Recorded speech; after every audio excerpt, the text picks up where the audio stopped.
வணக்கம். இது இந்தியாவின் நம்பர் 1 டீலர் வசந்த் அண்ட் கோ வழங்கும் கிச்சன் கில்லாடிகள். இந்த வாரம் முழுக்க என்னென்ன ரெசிபிஸ் இருந்துச்சு அப்படிங்கிறத பார்த்தீங்க. அண்ட் இன்னைக்கு பார்த்தீங்க அப்படின்னா அந்த எல்லா ரெசிபிஸும் இங்கே ரெடியாக இருக்குது. அண்ட் என்னென்ன ரெசிபிக்கு என்னென்ன கிஃப்ட்ஸ் போக போகுது அப்படிங்கிறது தான் இன்றைக்கி எபிசோடில் நம்ம பார்க்க போகிறோம். ஸோ பார்க்க போகிறோம் அப்படின்னா அதை அப்படியே நம்ம டேஸ்ட் பண்ணுறோம், கிஃப்ட்டை கொடுக்குறோன்னு கிடையாது. ஃபீட்பேக்ஸும் வேணும், அதை டேஸ்ட் பண்ணுறதுக்கு ஒரு ஒர்த்தான பர்சனும் வேணும். அப்படிங்கிறதுக்காக இப்போ நான் இன்வைட் பண்ண போகிறது ஷெஃப் பாலகிருஷ்ணன் அவர்கள். வணக்கம் சார். வணக்கம், எப்படி இருக்கீங்க? நல்லா இருக்கும், நீங்கள் எப்படி இருக்கீங்க? ஓகே. ஸோ இந்த வாரம் கண்டஸ்டன்ஸோட ரெசிபிஸும் பார்த்தீங்கன்னா நல்லாவே இருக்குது அப்படிங்கிறது தான் உண்மை. ஸோ இப்போ நம்ம போன வாரம் மாதிரி ஸ்வீட்டாக அப்படி இப்படிலாம் கேட்க போகிறது கிடையாது, அப்படியே டேஸ்ட் பண்ணுறது தான். But we have one sweet, அதை லாஸ்ட்டாக வச்சுக்கலாமா? ஓகே.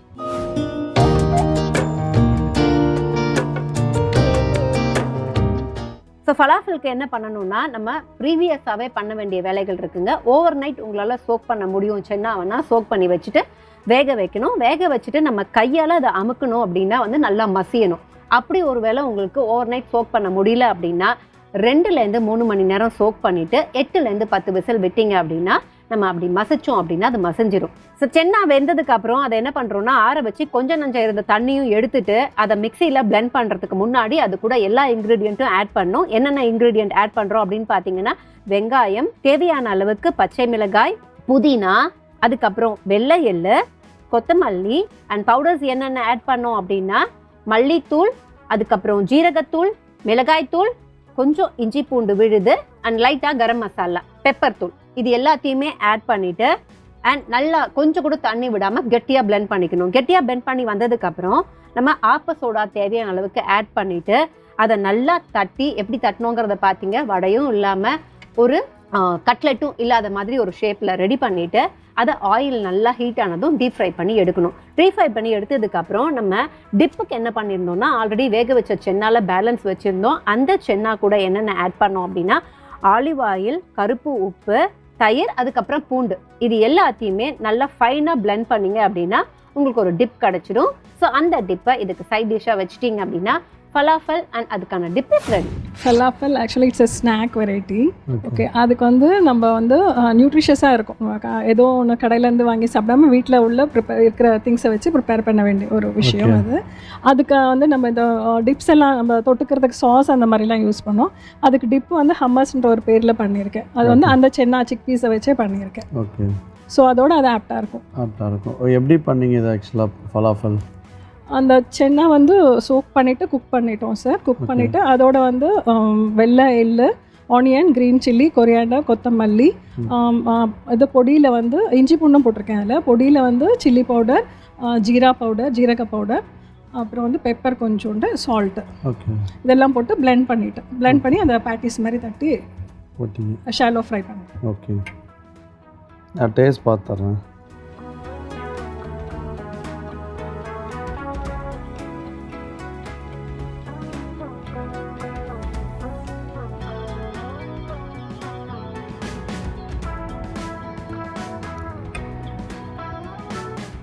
ஃபலாஃபல் ஏன் இவ்வளோ சாஃப்டாக இருக்குது?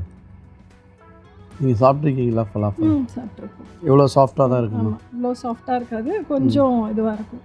அது என்ன ரீசனாக இருக்குன்னு நீங்கள் ஃபீல் பண்ணுறீங்க? ஓவர் குக் ஆகிடுச்சேன்னு சொன்னாங்க.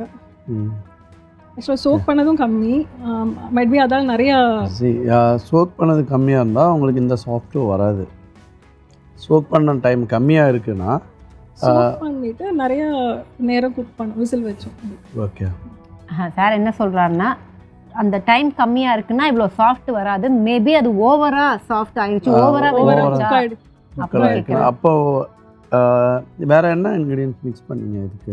இதுதான் நான் சொன்னது. வெறும் சென்னா மட்டும் பேஸ்ட் பண்ணிவிட்டு வடை பண்ணிட்டீங்க? சென்னா வெள்ளை இல்லை அவ்வளோதான், வேறு எதுவும் இல்லை. அது மட்டும் பண்ணியே உங்களுக்கு இவ்வளோ சாஃப்ட் வருது இல்லையா? ஆக்சுவலாக ஃபலாஃபல் வடை டைப்பு தான். நம்ம மசால் வடை எப்படி கடலைப்பருப்பில் பண்ணீங்களோ அதே தான் சன்னாவில் பண்ணீங்க. அதை நம்ம ஊரில் வடைன்னு சொல்லுவாங்க, மிடில் ஈஸ்டில் இது ஃபலாஃபல் சொல்லுவாங்க. அவ்வளோதான் டிஃப்ரெண்ட் இல்லையா?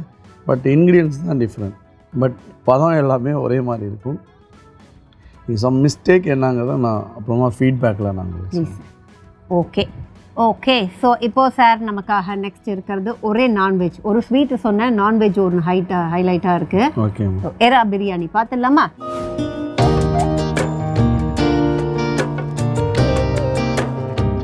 ப்ரானை ஒரு பவுலில் போட்டுக்கிட்டு அது கூட என்னென்ன ஆட் பண்ணோம் அப்படின்னு பார்த்தீங்கன்னா, இஞ்சி பூண்டு விழுது, மிளகாய் தூள், கரம் மசாலா, லைட்டாக லெமன், லைட்டாக உப்பு, இது எல்லாத்தையும் ஆட் பண்ணி கொஞ்ச நேரம் அதை வந்து மேரினேட் பண்ண வச்சிடணும். ஸோ அதுக்கப்புறம் என்ன பண்ணோன்னா, குக்கரில் தேவையான அளவுக்கு எண்ணெய், தேவையான அளவுக்கு கீ, இது ரெண்டுத்தையும் போட்டு ரெண்டும் நல்லா மெல்ட் ஆகி வாசனை வரும்போது பட்டை, கிராம்பு, ஏலக்காய், அன்னாசிப்பூ, மராத்தி மொட்டு அண்ட் பிரிஞ்சி இலை, இது எல்லாத்தையும் போட்டு கொஞ்சம் சூடானதுக்கப்புறம் நீல வாக்கில் கட் பண்ண வெங்காயத்தை ஆட் பண்ணுறோம். வெங்காயம் நல்லா பொன்னிறமாக வரணுன்னாங்க. வெங்காயம் நல்லா பொன்னிறமாக வதங்கினதுக்கப்புறம் பச்சை மிளகாய் ஸ்லிட் பண்ணதை ஆட் பண்ணிவிட்டு இஞ்சி பூண்டு விழுதை போட்டு இஞ்சி பூண்டு விழுதோட பச்சை வாசனை போனதுக்கப்புறம் நம்ம 2 மசாலா பவுடர்ஸ் எடுத்து வச்சுருக்கோம்ல, மிளகாய் தூள் அண்ட் கரம் மசாலா, இதையும் ஆட் பண்ணிவிட்டு கீழே வாக்கில் கட் பண்ண தக்காளி ஆட் பண்ணோம். தக்காளியும் கொஞ்சம் நல்லா வதங்கணும். வதங்கினதுக்கப்புறம் புதினா அண்ட் கொத்தமல்லி, இது ரெண்டுத்தையும் ஆட் பண்ணி தேவையான அளவுக்கு தயிர் ஆட் பண்ணி நம்ம 20 நிமிஷம் சோக் பண்ணி வச்சுருந்தோம் ஆல்ரெடி பாஸ்மதி ரைஸை. ஸோ 1 கப் ரைஸ் எடுத்துருந்தோம். ரைஸை 1 கப் போட்டுட்டு அந்த 1 கப் ரைஸுக்கு 1.5 கப் தண்ணி ஆட் பண்ணிவிட்டு உப்பையும் சரி பார்த்துட்டு நம்ம ஆல்ரெடி வச்சுருந்தோம்ல இந்த ப்ரானை வந்து நல்லா ஃப்ரை பண்ணி ஆயிலில் அந்த ப்ரானை ஆட் பண்ணிவிட்டு ப்ரானை மேரினேட் பண்ணும்போது பேலன்ஸ் வச்சுருந்த அந்த லெமன், ஹாஃப் லெமனில் மீதி லெமனையும் ஆட் பண்ணிவிட்டு க்ளோஸ் பண்ணி ஒரு விசில் விட்டுட்டு ஸ்டீம் போனதுக்கப்புறம் எடுத்து சர்வ் பண்ணிங்கன்னா இதுதான் ப்ரான் பிரியாணி. எப்பயும் எல்லார் வீட்லேயும் சிக்கன், மட்டன் பிரியாணி தான் மோஸ்ட்லி ப்ரிப்பேர் பண்ணுவாங்க. ப்ரான் பிரியாணியும் ஈஸியாக அதே மாதிரி குக் பண்ணிடலாம்.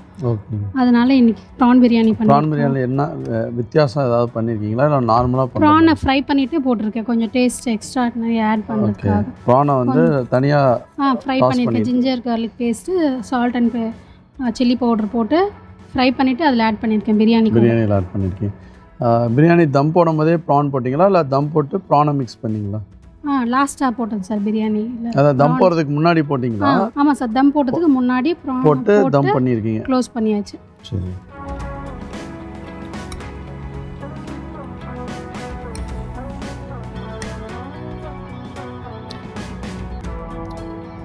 ப்ரான் க்ளீன் பண்ணிங்களா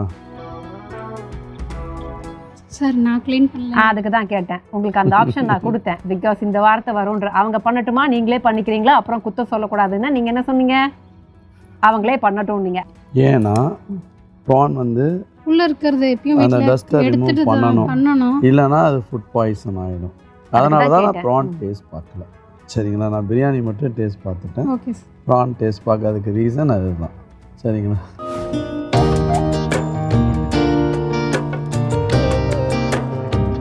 ஒரு பவுலில் தேவையான அளவுக்கு கடலை மாவு, அதை தொடர்ந்து வந்து சர்க்கரை, உப்பு ஃபார் டேஸ்ட், தேவையான அளவுக்கு ரவை. இப்போ நாங்கள் ஒரு 2 ஸ்பூன் ஆட் பண்ணிக்கிட்டோம். இஞ்சியும் நம்ம வந்து பச்சை மிளகாவையும் கொஞ்சம் கூட தண்ணி விடாமல் நல்லா அரைச்சி அதையும் ஆட் பண்ணுறோம்.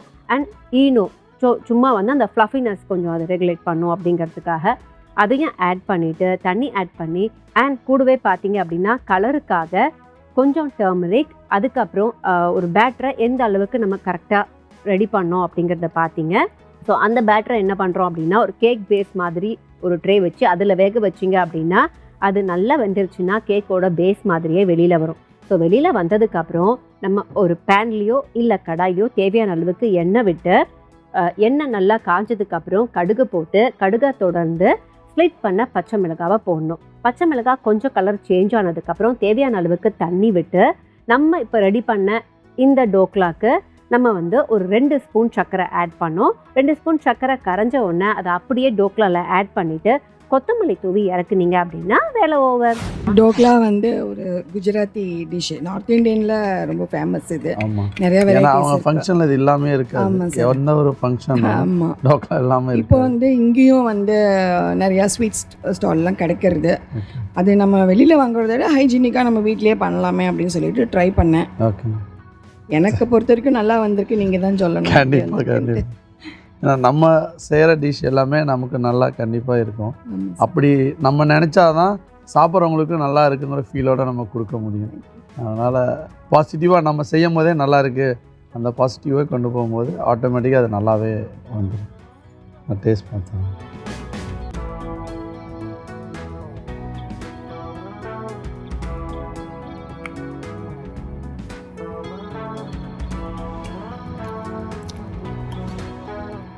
இது எப்படிமா குக்கரில் ஸ்டீம் பண்ணிங்களா இல்லை இட்லி இல்லை பானை? சார், இந்த இட்லி பாத்திரம்ல அடியில் தண்ணி வச்சு அது மேலே வந்து ஒரு 15-20 மினிட்ஸ் வேக வச்சு ஸ்டீம் பண்ணீங்க.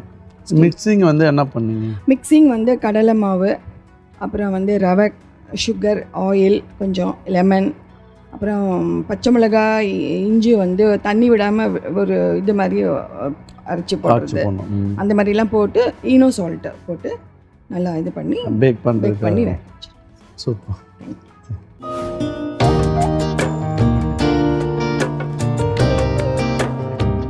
ஃபர்ஸ்ட் என்ன பண்ணோம் அப்படின்னு பார்த்தீங்கன்னா, கடாயை சிம்மில் வச்சுட்டு கடாயில் தேவையான அளவுக்கு நம்ம எடுத்து வச்சுருந்த ரவையை போட்டு ரவை ஒரு நிமிஷம் சூடானதுக்கப்புறம் லைட்டாக அதில் கீ ஆட் பண்ணோம். கீ மெல்ட் ஆகி ரவையும் கீயும் கொஞ்சம் சூடு ஆகிட்டு இருக்கிற அந்த டைமில் நம்ம உடச்ச கல்லையும் தேவையான அளவுக்கு போட்டுட்டோம். உடச்ச கல்லையும் அதே சூட்டில் குக் ஆகிடும். குக் ஆனதுக்கப்புறம் இதை ரொம்ப சிம்மில் வச்சு குக் பண்ணோம் அப்படிங்கிறதுனால நம்ம அரைக்கிறதுக்கு ரொம்ப டைம்லாம் எடுக்காது. அதுக்கப்புறம் நம்ம கடாயில் தேவையான அளவுக்கு துருவிய பரங்கிக்காய் இருந்துச்சு. பரங்கிக்காயை போட்டு பரங்கிக்காய் கொஞ்சம் சூடானதுக்கப்புறம் அதில் லைட்டாக கீ ஆட் பண்ணோம். அந்த நெய் வந்து நல்லா மெல்ட் ஆகி பரங்கிக்காய் கொஞ்சம் கொஞ்சமாக அந்த நெய்லேயே குக் ஆகணும். இது மாதிரி நெய் அண்ட் பரங்கிக்காயில் நீங்கள் வந்து ஒரு 2-3 வாட்டி நெய்யை ஆட் பண்ணி குக் பண்ண வேண்டியிருக்கும். ஸோ குக் ஆயிடுச்சுன்னு தெரிஞ்சதுக்கப்புறம் நம்ம ஸ்வீட்னஸ்க்கு ஏற்ற மாதிரி தேவையான சர்க்கரையை ஆட் பண்ணுறோம். சர்க்கரையை ஆட் பண்ணி சர்க்கரை ஹீட் பட அது மறுபடியும் நல்லா ஒரு மாதிரி லிக்விட் கன்சிஸ்டன்சிக்கு வந்து கொஞ்சம் திக்காகும்போது பச்சை கற்பூரம் கொஞ்சம், அதுக்கப்புறம் ஏலக்காய், லவங்கம் அண்ட் சுகர், இது 3த்தையும் நல்லா பவுடர் பண்ணி வச்சுருந்தோம். அந்த கலவையை ஆட் பண்ணோம். அதுக்கப்புறம் நம்ம தேவைக்கு ஏற்ப பால் பவுடரை ஆட் பண்ணி பால் பவுடரும் நல்லா மிக்ஸ் ஆகிட்டதுக்கப்புறம் அதுக்கப்புறம் நம்ம இப்போ ரெடி பண்ணி வச்சுருந்தோம் இல்லையா ரவை அண்ட் உடச்சக்கல்ல நெய் போட்டு வறுத்தது, அதையுமே நல்லா ஃபைனாக பவுடர் பண்ணிவிட்டு லாஸ்ட்டாக இதை ஆட் பண்ணி கைவிடாமல் கிளறி ஆறுனதுக்கப்புறம் அதை ரவுண்ட் பண்ணி லட்டுவாக பிடிச்சு வச்சிங்கன்னா இதுதான் பரங்கிக்காய் லட்டு. குழந்தைங்க வந்து பரங்கிக்காய் அந்த காய்களை எடுத்துக்க மாட்டாங்க. வித்தியாசமாக லட்டு செஞ்சால் குழந்தைங்க நல்லா விரும்பி சாப்பிடுவாங்க. அதனால தான் செஞ்சுருக்கேன் சார். பரங்கிக்காவை எப்படி லட்டு? பரங்கிக்காய் வந்து நல்லா தோலை சீவி நல்லா கேரட் அந்த இதில் நல்லா சீவிடணும். வெயிட் பண்ணி நல்லா நெய்யில் வந்து அந்த கலர் போகிற வரையும் நல்லா வதக்கணும். நல்லா வதக்கிட்டு அப்புறம் பொட்டு ரவா கொஞ்சம் நல்லா வறுக்கணும். அப்புறம் பொட்டுக்கல அந்த சூடில் ஹீட்டில் பார்த்து வறுத்து பவுடர் பண்ணணும். பவுடர் பண்ணிவிட்டு உங்களுக்கு கிராம்பு, ஏலக்காய், சுகர் போட்டு நல்லா பவுடர் பண்ணிக்கணும். அப்புறம் வந்து பச்சை கற்பூரம் கொஞ்சம் போட்டு இது பண்ணணும் சார். கொஞ்சம் நெய் சிம்பிளாக பண்ணிட்டீங்க. எனக்கு குழந்தைங்க இது நல்லா முக்கியமாக 2 விஷயத்த விட்டீங்க. ரவா பொட்டுக்கல்லையை போட்டு மிக்ஸ் பண்ணியிருக்கோம்ல, சொல்லிட்டீங்களா? ஓகே. இப்போ கொஞ்சம் ஹார்டாகிட்டு. ஆமாம், பால் பவுடர் கொஞ்சம் பால் பவுடர் மிக்ஸ் பண்ணிக்கோங்க சார். ஓகே, டேஸ்ட் நல்லா இருக்கு. லட்டு மட்டும் கொஞ்சம் ஏன் சார் அந்த ஹார்ட் ஆச்சு? ஏன்னா நான் சாப்பிடும்போது நல்லா சூப்பர் சாஃப்டாக இருந்துச்சு சார். அதான் நம்ம வறுக்கிறோம் இல்லையா, அது ஒரு பதம். ரெண்டாவது அந்த இன்க்ரீடியன்ஸுக்கு தேவையான அளவுக்கு அந்த மாய்ஸ்டர் கொடுக்கணும். நெய், சுகர் வந்து எந்த அளவு பதத்தை கொடுக்குறோம். க்ரஷ் பண்ணிவிட்டு ரொம்ப குக் பண்ணாலும் உங்களுக்கு அது கேரமலைஸ் ஆகிடுச்சுன்னா ஹார்டாகிடும். அந்த பதம் வந்து வர்ற மாதிரி லேசாக வதக்கிட்டு ரொம்ப குக் பண்ண உங்களுக்கு சுகர் வந்து இறுக ஆரம்பிச்சு. அதனால தான் அது அந்த மாதிரி ஆகிடும். Okay, maybe all this because of sugar. Okay sir கிட்ட கிஃப்ட் ஹேம்பர்னு சொன்னாலும் சரி, இல்லை சீ த்ரூ செட் 3 இருக்கு. ஸோ இந்த 3 பீஸ் யாருக்கு போக போகுது? ப்ரான் பிரியாணி. ஓகே, இந்தியாவின் நம்பர் 1 டீலர் வசந்த் அண்ட் கோ வழங்கும் கிச்சன் கில்லாடிகள் இந்த வாரம் உங்களுக்கு கிஃப்ட் ஹேம்பர். கங்க்ராட்ஸ். 3வது பரிசு ஒரு ஹாட் பேக். இந்த ஹாட் பேக் யாருக்கு போகுது? ஃபலாஃபல். ஓகே, இந்தியாவின் நம்பர் 1 டீலர் வசந்த் அண்ட் கோ வழங்கும் கிச்சன் கில்லாடிகள்ல இந்த வாரம் உங்களுக்கு 3வது பரிசு. Congrats, hot pack. 2வது பரிசு டின்னர் செட். ஸோ இந்த டின்னர் செட் யாருக்கு போகுது? பரங்கிக்காய் லட்டு. ஓகே, இந்தியாவின் நம்பர் 1 டீலர் வசந்த் அண்ட் கோ வழங்கும் கிச்சன் கில்லாடிகள்ல இந்த வாரம் உங்களுக்கு 2வது பரிசு டின்னர் செட். கங்க்ராட்ஸ். இந்த மிக்சர் கிரைண்டர் யாருக்கு சார் டிசைட் பண்ணியிருக்காருன்னா அந்த ரெசிபி இஸ் டோக்லா. ஸோ ரெடியாக இருக்காங்க மேம், கொடுத்துடலாம் சார். இந்தியாவின் நம்பர் 1 டீலர் வசந்த் அண்ட் கோ வழங்கும் கிச்சன் கில்லாடிகள்ல இந்த வாரம் முதல் பரிசு உங்களுக்கு தான் மிக்சர் கிரைண்டர். கங்க்ராட்ஸ். ஸோ இந்த வாரம் பார்த்தீங்க அப்படின்னா யாருக்கு என்னென்ன கிஃப்ட் போச்சு அப்படிங்கிறத பார்த்தோம். அண்ட் ஃபீட்பேக்ஸாக இப்போ நம்ம சொல்லியே ஆகணும் அப்படிங்கிறதுனால feedbacks please sir. Okay, 4th place prawn biryani. நான் தான் பார்த்தவொடனே நான் சொல்லிட்டேன். ஆக்சுவலாக எந்த அளவுக்கு ஃபுட்டு டேஸ்ட்டு கலர் ஃப்ளேவருங்கிற மாதிரி ஹைஜீனிக் அந்த டேஸ்ட் எல்லாமே நம்ம பார்க்கணும். அவங்க எல்லாம் பிரியாணி நல்லா இருக்குது, பட் அந்த ப்ரான் வந்து பார்க்காம விட்டுட்டாங்க. அது கண்டிப்பாக அது பண்ணியிருந்தா ஐ திங்க் இன்னும் ரொம்ப நல்லா. ஆக்சுவலாக நீங்கள் குக் பண்ணும்போது பார்த்தீங்கல்ல, க்ளீன் பண்ணலன்னு சொல்ல வேண்டியது தானே, ஏன் நீங்கள் சொல்லலை?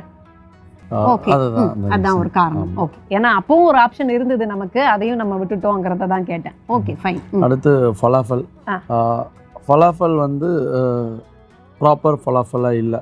ஆக்சுவலாக ஃபலாஃபலில் வந்து சன்னா வந்து பாயில் பண்ணி தான் பண்ணணும் அவசியம் இல்லை.